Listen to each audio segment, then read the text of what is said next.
জগন্নাথ বিশ্ববিদ্যালয়ে ছাত্র সংসদ নির্বাচন হয়ে গেল এবং এটা আমার একটু আবেগের জায়গা, কারণ আমি কিন্তু জগন্নাথ বিশ্ববিদ্যালয়ে পড়াশোনা করেছি। সেখান থেকে আমি অনার্স করেছি, মাস্টার্স করেছি। তখন অবশ্য জগন্নাথ বিশ্ববিদ্যালয় করেছিল।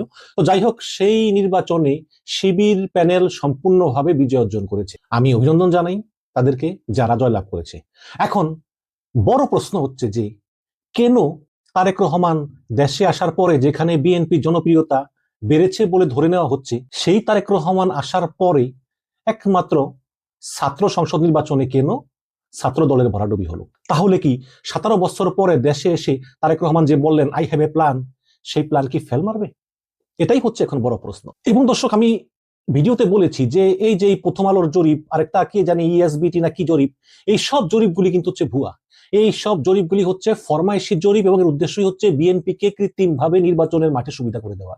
সবাই মনে করবে আচ্ছা বিএনপি তো ক্ষমতা আসতেছে, তাহলে বিএনপি ভোট দেই। এই যে আজকে তারেক রহমান ফেরত পরবর্তী বাংলাদেশে শিবির জয় লাভ করলো, এর আগে তো আপনার ঢাকা বিশ্ববিদ্যালয়, রাজশাহী বিশ্ববিদ্যালয়, জাহাঙ্গীরনগর বিশ্ববিদ্যালয়, চট্টগ্রাম বিশ্ববিদ্যালয়, আরো অন্য অন্য অনেক বিশ্ববিদ্যালয়, সব জায়গায় কিন্তু শিবির নিরঙ্কুশ জয় লাভ করেছে। কিন্তু তারেক রহমান আসার পরে এই প্রথম একটা বিশ্ববিদ্যালয়ে ছাত্র সংসদ নির্বাচন হলো, যেখানে আবারও শিবির জয় লাভ করলো। তাহলে এটাই প্রমাণ করে যে আগামী নির্বাচনে হাড্ডাহাড্ডি লড়াই হবে।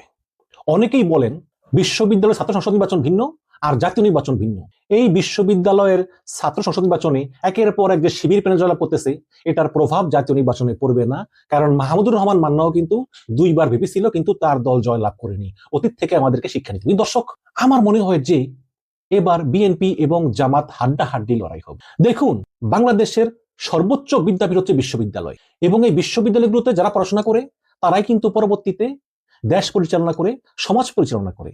এই বিশ্ববিদ্যালয়ে পড়া ছেলেগুলোই কিন্তু রাজনীতিবিদ হয়, আমলা হয়, সচিব হয়, সেনাবাহিনীর বড় অফিসার হয়, ডাক্তার হয়, ইঞ্জিনিয়ার হয়। সমাজকে পরিচালনা করে তাদের মেধা দিয়ে, তাদের শ্রম দিয়ে, তাদের স্যাক্রিফাইস দিয়ে। তো সেই বিশ্ববিদ্যালয়ের শিক্ষার্থীরা যখন মনে করতেছে যে শিবির যোগ্য, শিবিরকে আমরা ভোট দিতে পারি, এবং এই বিশ্ববিদ্যালয়ের প্রমাণগুলো কিন্তু প্রগতিশীল, আধুনিক চিন্তা চেতনা সম্পন্ন এবং উদারপন্থী মনোভাবের, এবং তারা কিন্তু সমাজকে আপনার আমার চোখে দেখে না। সুতরাং সেই সর্বোচ্চ বিদ্যাপীঠ বিশ্ববিদ্যালয়ে পড়াশোনা করা শিক্ষার্থীরা যখন নিজেদের বিচার বিবেচনা খাটিয়ে দেখে যে হ্যাঁ, আমাদের শিবির প্যানেলকেই ভোট দেওয়া উচিত, তখন যদি কেউ বলে যে না, শিবিরের এই বিজয় জাতীয় নির্বাচনের কোনো প্রতিফলন ঘটবে না, আমি অন্তত বিশ্বাস করি না। আমি মনে করি জাতীয় নির্বাচনে এর প্রতিফলন খুব ভালোভাবেই ঘটবে।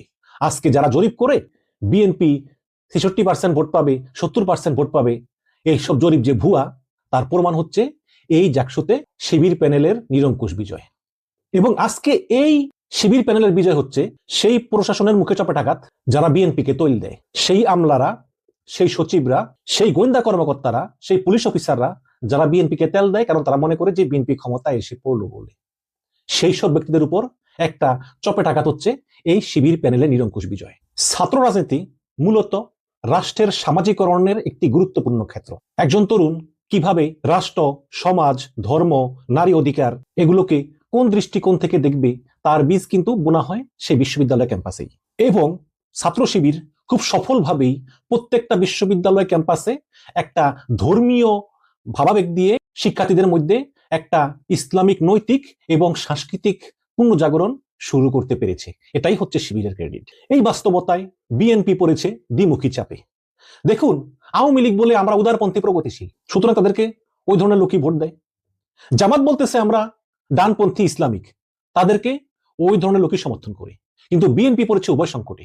বিএনপি মধ্যপন্থী দল, তারা না ডান না বাম, তারা এখন কোন দিকে যাবে? বিএনপির সামনে একদিকে হচ্ছে গণতান্ত্রিক ভাবে সংবিধান অনুযায়ী রাষ্ট্র পরিচালনার দায়, আরেক দিকে হচ্ছে সমাজের ভিতর থেকে ক্রমাগত ধর্মীয় চাপ। একদিকে উদারপন্থী প্রগতিশীলদের বিএনপির প্রতি অনেক প্রত্যাশা, অন্যদিকে ধর্মীয় জনগোষ্ঠী মনে করে যে তারা বিএনপিকে ওন করে। সুতরাং এই উভয় সংকটে পড়ে বিএনপি তার যে নিজস্ব যে চরিত্র, সেটাই আসলে হারিয়ে ফেলতেছে। বিএনপি আসলে কোন ধরনের দল, এটাই মানুষ আজকাল বুঝে উঠতে পারতেছে না। যে বিএনপিকে মানুষ জিয়াউর রহমানের বিএনপি বলে জানে, যে বিএনপিকে মানুষ বেগম জিয়ার বিএনপি বলে জানে, সেই বিএনপিকে মানুষ এখন কোথাও খুঁজে পাচ্ছে না। 5ই আগস্ট গণ আন্দোলনে শেখ হাসিনা পালিয়ে যাওয়ার পর মানুষের ভিতরে একটা পরিবর্তন এসেছে।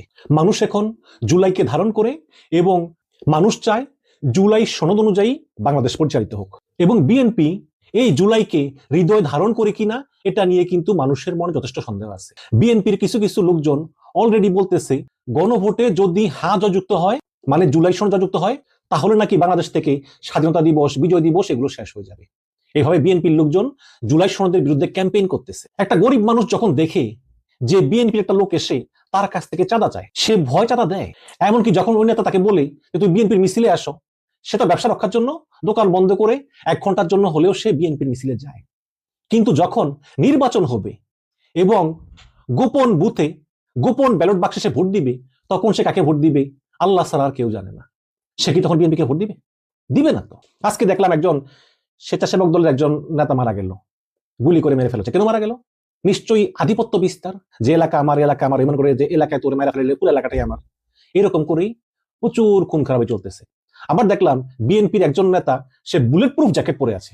বাংলাদেশের মানুষ জুলাইয়ের পরে যেই পরিবর্তন চেয়েছিল, যেই পরিবর্তন কামনা করে, তারা এখনো মনে করে না যে বিএনপির দ্বারা সেই পরিবর্তন সম্ভব। আমি তো বাংলাদেশে গিয়েছিলাম, তো আমি কিন্তু বাংলাদেশে গিয়ে কোনো উপদেষ্টা, কোনো নেতা, কারোর সঙ্গে আমি মিশি নাই, আমি ভিডিও করি নাই, ছবিও তুলি নাই। আমি শুধু সাধারণ মানুষের কথা বলেছি। হাটে ঘাটে ময়দানে চার দোকানে রিক্সাওয়ালা, তাঁতি, মজুর, শ্রমিক, তাতে আমি বুঝেছি যে বিএনপি এবং জামাতের ভিতরে হাড্ডাহাড্ডি লড়াই হবে। আমি যখন জিজ্ঞেস করলাম একজন রিক্সাওয়ালাকে যে আপনি কাকে ভোট দিবেন, উনি বললো যে আমি ইসলামিক দলকে ভোট দিব। তো ইসলামিক দল কোনটা? বললাম জামাতকে ভোট দিব, কারণ তারা আসলে তারা সঠিকভাবে এবং সৎভাবে আল্লাহর আইন মেনে দেশ পরিচালনা করবে। এখন আপনি হয়তো বলতে পারেন যে ওই রিক্সাওয়ালা লেখাপড়া বেশি করে নাই, এই কারণে রিক্সাওয়ালা জামাতকে ভোট দিবে। আপনি রিক্সাওয়ালাকে ইগনোর করতে পারেন, কিন্তু তার যে একটা ভোটের অধিকার আছে এবং সেই ভোটটা যে জামাতকে দিবে, আপনি কি তার এই নাগরিক অধিকারকে অস্বীকার করতে পারবেন? পারবেন না তো। সুতরাং বিশ্ববিদ্যালয়ের শিক্ষার্থী থেকে শুরু করে রিক্সাওয়ালা পর্যন্ত সব জায়গায় কিন্তু জামাতের একটা ভোট আছে, যেটা চোখে দেখা যায় না, যেটা ওই ভোটের দিন গোপন ব্যালট বাক্সে কি ঘটে না ঘটে তখনই প্রমাণ হবে। এবং বাংলাদেশে কিন্তু কোনো জরিপেই ভালো ফল পাওয়া যায় না, কারণ মানুষ সত্য কথা বলে না। এখন যদি একজন বলে জামাতকে ভোট দিব, তাহলে আবার কোন বিপদ হয়? কাজে সে বলে বিএনপিকে ভোট দিব, কিন্তু ভোট দেওয়ার সময় সে বলে জামাতকে ভোট দিব। আজকে সাবেক শিক্ষামন্ত্রী এহসানুল হক মিলন কি বলেছেন? তিনি বলেছেন যে এক সময় আমরা যারা রাজপথে সংগ্রাম করেছি, যাদেরকে আমরা বিএনপি বলে জানতাম, আজকে তারা সবাই দেখি জামাতের রোকন হয়ে বসে আছে। দেখুন, শেখ হাসিনা 17 বছর ধরে তার দলের ভিতরে চাঁদাবাজি, দুর্নীতি, টেন্ডারবাজি, প্রকল্প লুট, ভূমি লুট, বন লুট, ব্যাংক লুট এগুলো বন্ধ করতে পারেনি। কেন পারেনি জানেন? কারণ এগুলো বন্ধ করলে দলটাই থাকে না। এখন বিএনপি যদি সেই স্টাইল রাজনীতি করতে চায়, আওয়ামী লীগের মতো, যে ও একইভাবে চলবে, যেটা অলরেডি অনেক জায়গায় শুরু হয়ে গিয়েছে, একদম 80%, দল ক্ষমতায় গেলে হয়তো বাকি 20% হবে। আমি ঢাকা শহরে কিছু জায়গায় আমি দেখেছি, জিজ্ঞেস করে, যে ওইসব জায়গায় চাঁদাবাজি হয় না, সেনাবাহিনী টল দেয়, ব্যবসায়ীদের সাহস আগের চেয়ে বেড়েছে, তারা চাঁদা দেয় না, তারা চাঁদা নিতে এলে ধাওয়া দেয়। কিন্তু সেটার কয়দিন, যদি বিএনপি ক্ষমতায় আসে তখন কি করবে? এগুলো তো পাবলিক বোঝে। এখন কিছু যতই বলুক যে না জামাত মৌলবাদী দল, জামাত পাকিস্তানপন্থী, জামাত সেই অনবরত বলতেছে, কিন্তু ভাই দেশের সর্বোচ্চ বিদ্যাপীঠে অধ্যয়নরত মেধাবী ছাত্ররা একের পর এক জামাতকে বিজয়ী করতেছে, আর বিএনপি আছে কিতে? সেলফি বাজিতে, নেতার পাশে দাঁড়িয়ে ছবি তোলা, নেতার সঙ্গে সঙ্গে সহমত বলা। বিএনপি দেখলাম কয়েকজনকে নমিনেশন দিছে, একজনের ব্যাংক লোন হচ্ছে 800 কোটি টাকা, 500 কোটি টাকা, 700 কোটি টাকা, এইরকম ব্যাংক লোন লোকদেরকে বিএনপি মনোনয়ন দিয়েছে। একটা না, একাধিক। তাহলে সেই তো আওয়ামী লীগের মতোই। পরিবর্তনটা কি হলো? এবং খাদিজাতুল কুবরা মেটার জন্য খারাপ লাগে। এই খাদিজাতুল কুবরা আওয়ামী লীগের আমলে প্রায় 1.5 বছর জেল খেটেছে এবং জেলের ভিতর অসুস্থ হয়ে সে মৃত্যু পথযাত্রী ছিল।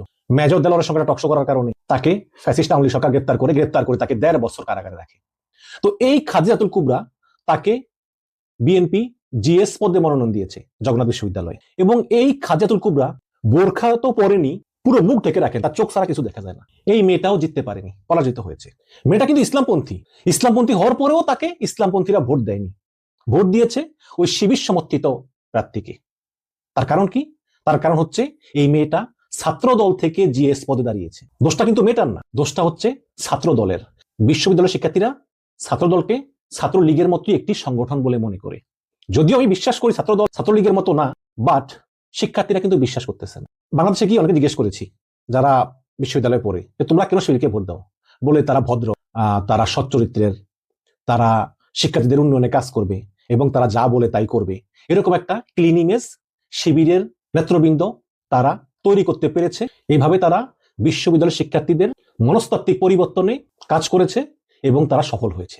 আজকে দেখলাম ছাত্র দলের সভাপতি তিনি বলতেছেন যে রাজশাহী বিশ্ববিদ্যালয় থেকে নাকি ওই যে কি মেশিন টেশিন এনে, টেকনোলজি এনে, শিবিরের লোকজন এনে নাকি জগন্নাথ বিশ্ববিদ্যালয়ে ভুয়া নির্বাচন করে নাকি এই শিবির প্যানেলকে জয়ী করেছে।